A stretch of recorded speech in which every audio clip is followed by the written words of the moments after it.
এক রাজকন্যা একটি বিলাসবহুল দুর্গে থাকতেন। তার বয়স মাত্র 14 বছর, তবে তিনি ভয়াবহভাবে ক্ষতিগ্রস্ত এবং মুদি ছিলেন। একবার তিনি এপ্রিলের জন্য কিছু নিয়ে এসেছিলেন এবং নতুন বছরের ভোজসভায় বসন্তের ফুল ছিল। তিনি একটি ডিক্রি জারি করেছিলেন যাতে তিনি বসন্তের সূচনার ঘোষণা করেছিলেন এবং যে রাজপ্রাসাদে স্নোড্রপস নিয়ে আসেন তাকে উদার প্রতিদান দেওয়ার প্রতিশ্রুতি দিয়েছিলেন। শহরের উপকণ্ঠে একটি ছোট্ট বাড়িতে তার মেয়ে এবং সৎ কন্যার সাথে এক সৎ মা থাকতেন। সৎ মেয়েটি খুব মধুর ও দয়ালু মেয়ে ছিল এবং তার নাম মাসা। সৎ মা এবং কন্যা খুব অলস এবং ক্রুদ্ধ ছিলেন এবং তারা দরিদ্র মেয়েটিকে প্রতিটি সম্ভাব্য উপায়ে আঘাত করেছিলেন। তারা প্রকৃতপক্ষে রাজকন্যার দ্বারা প্রতিশ্রুতি প্রাপ্ত পুরস্কারটি পেতে চেয়েছিল, তবে শীতকালে তুষারপাতগুলি কোথায় পাবেন তা তারা ভাবতে পারেনি। বুড়ো মহিলা মাসাকে তাদের বসন্তের ফুল আনতে বনে পাঠানোর সিদ্ধান্ত নিয়েছে। সৎ মেয়েটি তার সৎ মাকে তার প্রতি করুণার জন্য অনুরোধ করতে লাগলো, কারণ বাইরে অন্ধকার এবং শীত ছিল এবং শীতকালে কোনো ধরনের তুষারপাত হতে পারে। কিন্তু লোভী বৃদ্ধা কিছুই শুনতে চাননি। সে একটি বড় ঝুড়ি দিয়েছে এবং মাসাকে দরজা থেকে তাড়িয়ে দিয়ে শীতল মেয়েটি একটি অন্ধকার বনে খুব ভয় পেয়েছিল। হঠাৎ দূরত্বে সে একটি আলো দেখল। তিনি আনন্দিত হয়ে তার সাথে দেখা করতে গেলেন। দেখা গেল যে এটি একটি বিশাল জ্বলন্ত আগুন এবং তার চারপাশে 12 জন নিজেকে উষ্ণ করছে। তার সাহস বাড়িয়ে মেয়েটি তাদের কাছে এসেছিল এবং বলেছিল যে দুষ্ট সৎ মা তাকে জঙ্গলে নিয়ে গিয়ে তুষারপাতগুলি সংগ্রহ করে। দেখা গেল যে 12 মাস ছিল। ভাইয়েরা মাসার জন্য দুঃখ পেয়েছিল এবং তারা তাকে সাহায্য করার সিদ্ধান্ত নিয়েছে। ভাই এপ্রিল একটি বানান উচ্চারণ করেছিল এবং হঠাৎ বসন্ত এসে জঙ্গলে এবং ক্লিয়ারিংয়ে এসেছিল। তুষার গোলে সবুজ ঘাসের উপস্থিতি, তুষারপাত প্রস্ফুটিত। মেয়েটি ফুল সংগ্রহ করতে শুরু করে এবং শীঘ্রই তাদের সাথে একটি বড় ঝুড়ি ভরে দেয়। তরুণ এপ্রিল সত্যিই তাকে পছন্দ করেছিল এবং সে তাকে একটি জাদুর আংটি দিয়েছে। যদি সমস্যা দেখা দেয় তবে তাকে অবশ্যই মাটিতে ফেলে দেওয়া হবে। একটি স্পেল কাস্ট করা হবে এবং সমস্ত 12 মাসই উদ্ধার করতে আসবে। মাসা তাদের ধন্যবাদ জানিয়ে বাড়ি চলে গেলেন। মেয়েটি যখন স্নোড্রপগুলি বাড়িতে এনেছিল তখন সৎ মা ও কন্যা এতে খুব অবাক হয়েছিল। মাসা যাত্রা থেকে খুব ক্লান্ত হয়ে পড়েছিল। সঙ্গে সঙ্গে শুয়ে পড়ল। তার সতত বোন সন্দেহ ছিল কিছু ভুল ছিল। মেয়েটি যখন ঘুমাচ্ছিল তখন সে তার জাদুটির আংটিটি খুঁজে পেয়ে তা নিজের কাছে নিয়ে গেল। ঘুম থেকে ওঠার পরে সৎ মেয়েটি ক্ষতিটি আবিষ্কার করে তিনি রিংটি ফিরিয়ে দিতে ভিক্ষা শুরু করলেন, কিন্তু তার সৎ মা ও মেয়ে কিছুই শুনতে চান না। ঝুড়ি নিয়ে তারা ছুটে গেল রাজপ্রাসাদে। প্রাসাদে একটি দুর্দান্তভাবে সজ্জিত নতুন বছরের গাছ ছিল, তবে আসন্ন উদযাপন মোটেই মজাদার রাজকন্যাকে সন্তুষ্ট করেনি এবং কেবল যখন সৎ মা এবং কন্যা তার জন্য একটি সম্পূর্ণ ঝুড়ি তুষারপাত নিয়ে এসেছিল, রাজকন্যা তার ক্রোধকে করুণায় পরিবর্তন করেছিল। ফুলটি কোথা থেকে এসেছে তা সৎ মা স্পষ্টভাবে উত্তর দিতে পারেনি এবং তাকে স্বীকার করতে হয়েছিল যে তার সৎ পুত্র সেগুলি সংগ্রহ করেছিলেন। রাজকন্যা তৎক্ষণাৎ তুষারপাতের সাহায্যে ঘাটে যাওয়ার সিদ্ধান্ত নিয়েছে। পথে তিনি দরিদ্র মাসার দিকে চেয়ে রইলেন, যাতে তিনি যে জায়গাটি বেছে নিয়েছিলেন সেখানকার জায়গাটি সে দেখায়। মেয়েটি বলল যে সে এটি প্রদর্শন করবে, তবে কেবল যদি আংটিটি তার কাছে ফিরে আসে। এইরকম অসম্মান থেকে রাজকন্যা রাগান্বিত হয়ে রিংটি ফেলে দেয়, তবে সৎ কন্যা একটি বানান ফেলতে সক্ষম হয়েছিল। তাৎক্ষণিকভাবে একটি শক্তিশালী বাতাস উঠল। বজ্রধ্বনিতে কাঁপতে ঝরে পড়ল। বৃদ্ধ লোক জানুয়ারি তাদের সামনে হাজির। তিনি সবাইকে একটি ইচ্ছা করার জন্য আমন্ত্রণ জানিয়েছিলেন। ভয়ে রাজকন্যা যত তাড়াতাড়ি সম্ভব প্রাসাদে থাকতে চেয়েছিল। মাসা একটি ইচ্ছা তৈরি করেছিলেন যে যথাসময়ে সবকিছু তার জায়গায় ফিরে আসবে।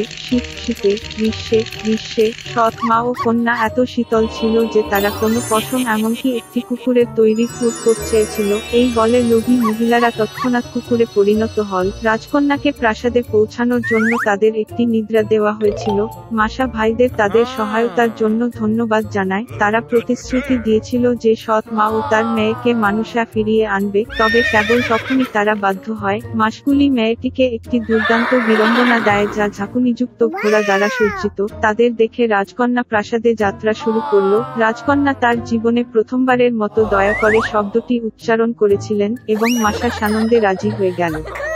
একসময় একটা মেয়ে ছিল এবং তার এত সুন্দর এবং লম্বা চুল ছিল যে তাকে যে প্রত্যেকে দেখেছিল তারা তাদের চোখ বন্ধ করতে পারে না। স্ট্র্যান্ডগুলি এত হালকা ছিল, কেবল সোনালি, অতএব তারা তাকে গোল্ডিলক্স বলে। তার সমস্ত সৌন্দর্যের জন্য তিনি খুব দুষ্টু ছোট মেয়ে ছিলেন। মা তাকে সর্বদা উঠোনে হাঁটার অনুমতি দিতেন, তবে তাদের বাড়ির পিছনে বনের দিকে না যাওয়ার নির্দেশ দেন। অর্ডার গোল্ডিলক্স সেই বনে কি আছে তা জানতে খুব আগ্রহী ছিলেন, আর তাই মা না দেখতে পেয়ে তিনি কোনোরকমে বাসা থেকে বনে চলে যান। লেফট মেয়েটি অনেকক্ষণ বনে হাঁটল, হয় তিনি বেরি খুঁজে পান, তারপরে একটি সুন্দর ফুলের দিকে তাকান, তারপরে পাখিরা কিভাবে গান করে তা শোনেন, তাই সে বনে হারিয়ে গেল এবং হঠাৎ একটি ক্লিয়ারিং এসে একটি অস্বাভাবিক বাড়ি দেখতে পেল।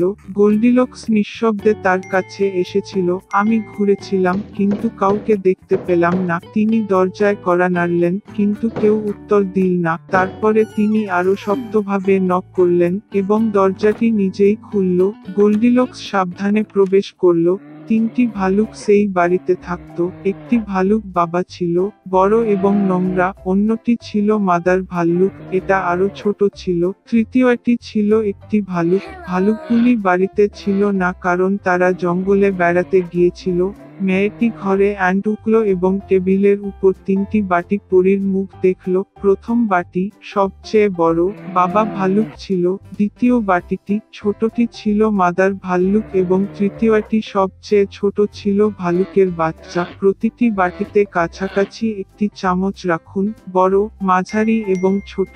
গোল্ডিলক্স এত ক্ষুধার্ত ছিল যে সে প্রথমে একটি বড় বাটি থেকে খেতে চেয়েছিল। তিনি সবচেয়ে বড় চামচ নিয়েছিলেন, পরিচটি নিয়েছিলেন, স্বাদ পেয়েছিলেন, তবে দরিদ্রটি খুব গরম ছিল।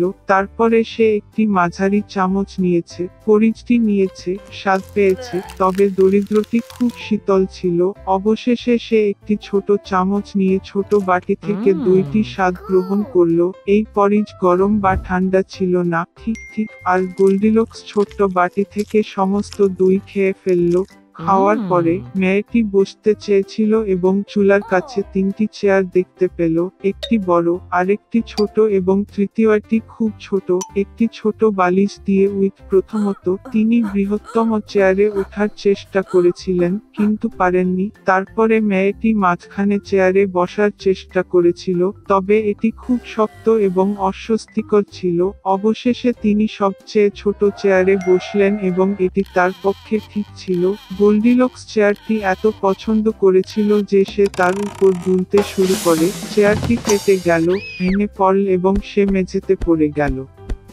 মেয়েটি উঠে অন্য ঘরে গেল। তিনটি বিছানা ছিল, বড়, মাঝারি এবং ছোট। প্রথমত গোল্ডিলক্স প্রথম বিছানার উপরে উঠেছিল, তবে এটি খুব উচ্চ এবং শক্ত ছিল।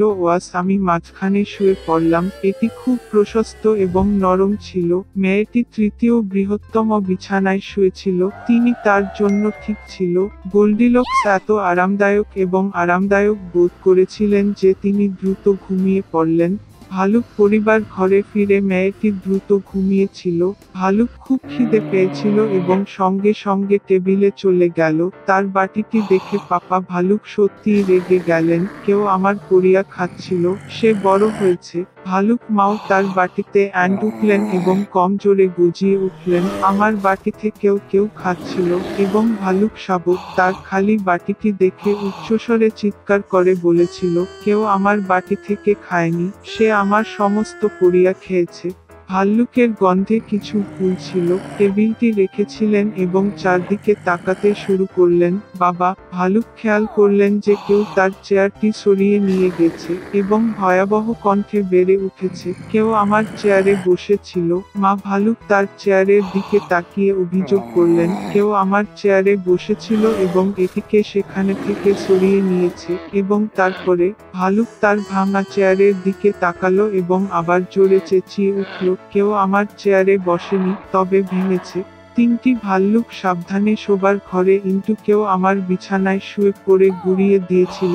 ভীষণ কণ্ঠে বাবা ভালুক গর্জে উঠল এবং কেউ আমার বিছানায় শুয়ে পড়ে তা গুঁড়িয়ে দিয়েছিল। মা ভাল্লুককে ফুটিয়ে তুলেছিল। টেডি বিয়ার তার বিছানার দিকে তাকিয়ে আবার কেঁদে উঠল, কেউ আমার বিছানায় শুয়ে আছে। এবং তারপরে তিনি মেয়েটিকে দেখেন এবং একটি পাতলা কণ্ঠে স্কুয়েলে বলেছিলেন, এবং এখনো তার মধ্যে ঘুমাচ্ছে।